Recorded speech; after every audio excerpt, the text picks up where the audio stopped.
I'm joined here today by Andrea Langlois and Ricard Faura. They're both from ICEERS. Andrea is a Director of Engagement, and Ricard is a Bioculture Conservation Project Lead. I'm really excited for this panel. You guys should be too. And I'm going to pass the mic off to both of them. And thank you guys so much for joining us today. And thank you to our audience for joining us for day one of this really exciting conference that we're having about Ibogaine. Thank you so much. It's all yours, Andrea and Ricard.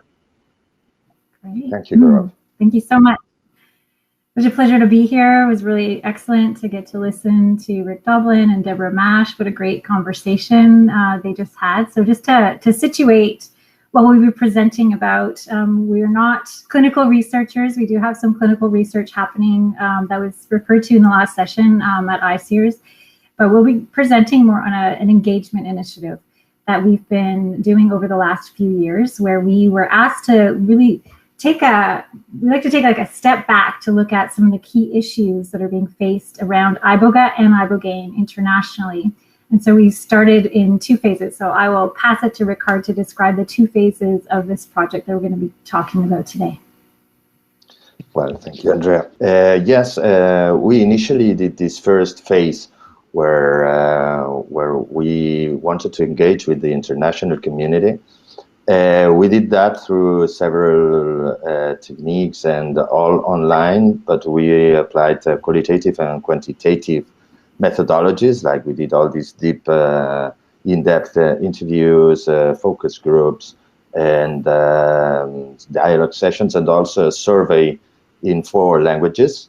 And then we realized that we were missing the African voices. There is this digital gap, and also all these conversations were happening in English, and French is the main language there. So we decided to develop this second phase, in which we went to Gabon, and we wanted to give a voice to different people there, like Bwiti communities, Bwiti leaders and Gangas, but also we talked to 2 ministers, we talked to different NGO responsible people and scientists, etc. We were helped there by Evando and DOTF, who helped us going there, and also we looked for some other countries there, but it was really a way to give this voice to the African people. So we have now done these 2 reports from these 2 phases, and the conclusions and recommendations are coming very soon to share with you, with the community. Thank you, Ricard. So we'll present a couple clips today from the work we did in Gabon, and it's pretty important to contextualize and say that we're not trying to speak for Gabonese people. We're trying to provide this ecosystems perspective on where Iboga and Ibogaine are fitting within a global landscape. And tomorrow, I believe, Lessons of the Forest, Jan and others will be presenting. So I encourage folks to listen directly to some of their concerns. So here we'll share the first clip from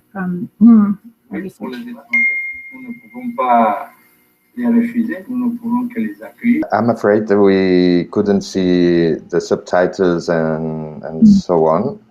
I don't know if it's only me, but I can just translate quickly, because it should have been like a proper clip with subtitles. But he's Tata Ricardo, and he was saying that all foreigners are welcome to go to Gabon and work with Iboga, that it was difficult. It was impossible before for them to think that this was going to happen. But now we are all welcome. Everyone is welcome. They only ask for having respect for the plant, respect for the way of the codes that are done there with the plant, and then everyone will be always welcome to Gabon. Thank you. Can you see the slides now, Ricard? Well, we want to speak a little bit about this biocultural sustainability issue. So actually, there are things, just a few introduction about the history of Iboga in Central Africa, and quickly in Central Africa. What we have is, we have there in Africa, we have had the ancestral pygmies for at least 7,000 years, maybe tens of thousands of years more. And we had then a Bantu expansion, which is now the main ethnicities that we find in Gabon. Okay, Andrea jumped out. Well, we have a history of colonization and post-colonization that started with the Portuguese in 1472. And after them, they came British, Dutch, and French, and that coast began the beginning of a trade of slaves and all these other assets, as the European at that time started doing this extraction model there. And so after that, it started like the French colonization in the 19th century, and in the 20th century, the spiritual colonization, and some attacking to the values and traditions and to the Iboga system of knowledge that is there, and the Witchy tradition.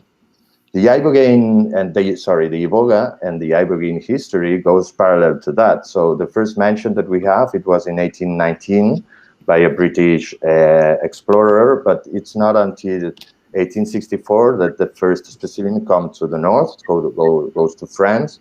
Then in 1901 we have this extraction of Ibogaine for the first time.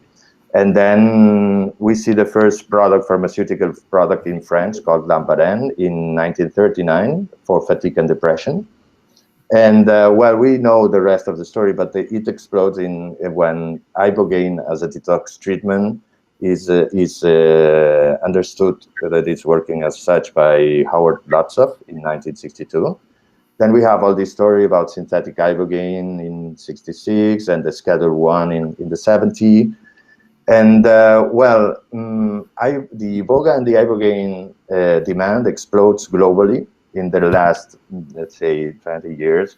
Because of two reasons, basically. We have, as we are talking so much here, all the opioid crisis, but we also have the psychedelic renaissance, which is giving Iboga all these place important also in all these communities that are using plants and fungi and others just to transform and heal themselves.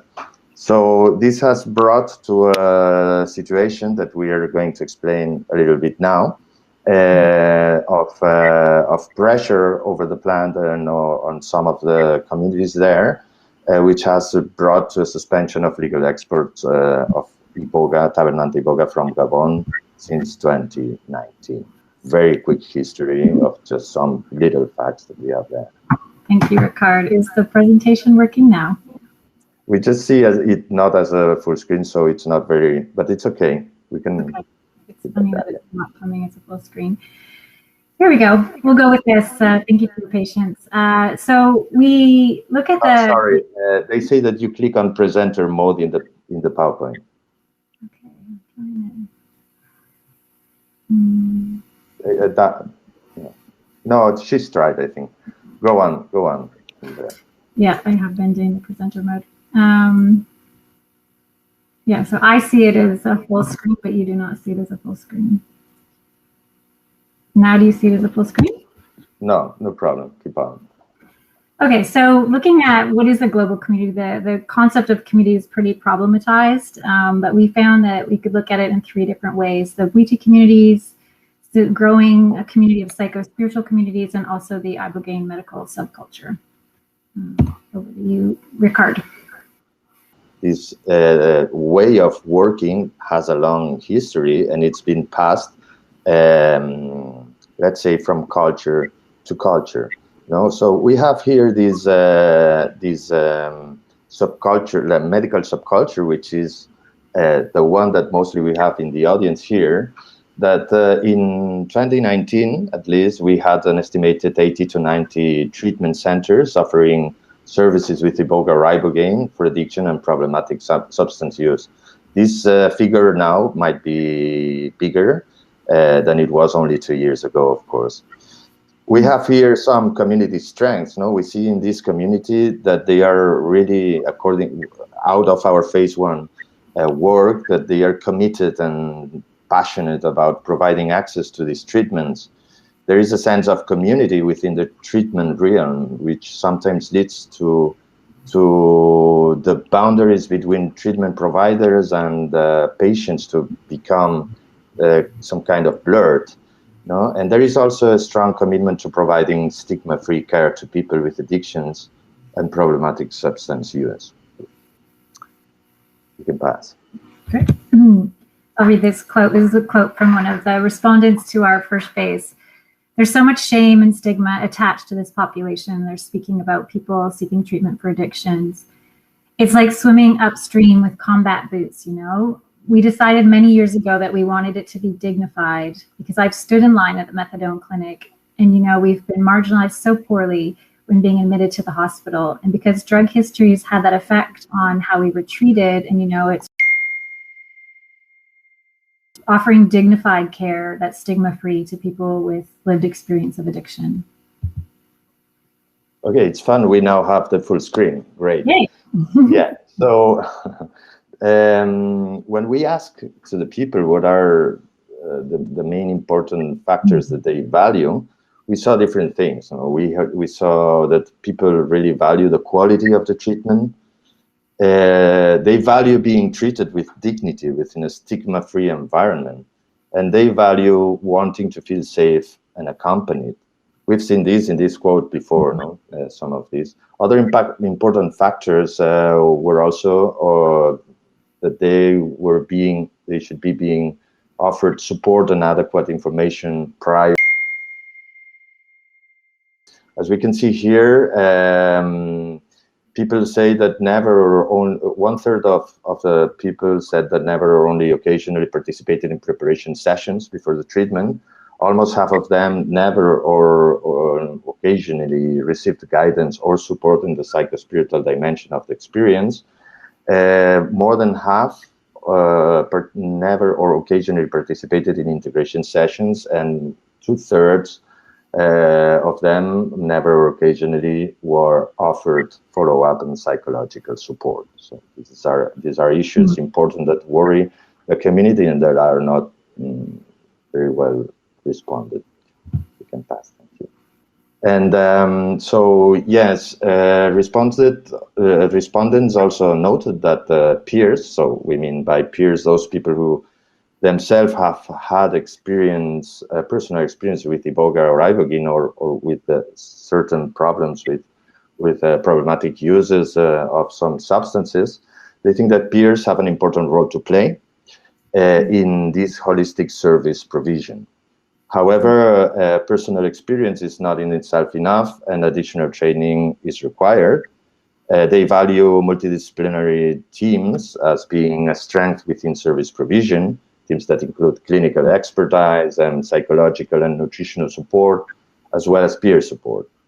And as we see here in this slide, participants indicated some priority areas for training for all those providing sessions. No? For instance, it was about how to manage and reduce risk, how to deal with spiritual emergencies, improving the context of care, understanding and implementing inclusion and exclusion criteria, treatment and general considerations, training on interactions and counterindications with other substances, and then stuff like dosing protocols, interventions, post-care integration, and cultural and traditional origins of Iboga.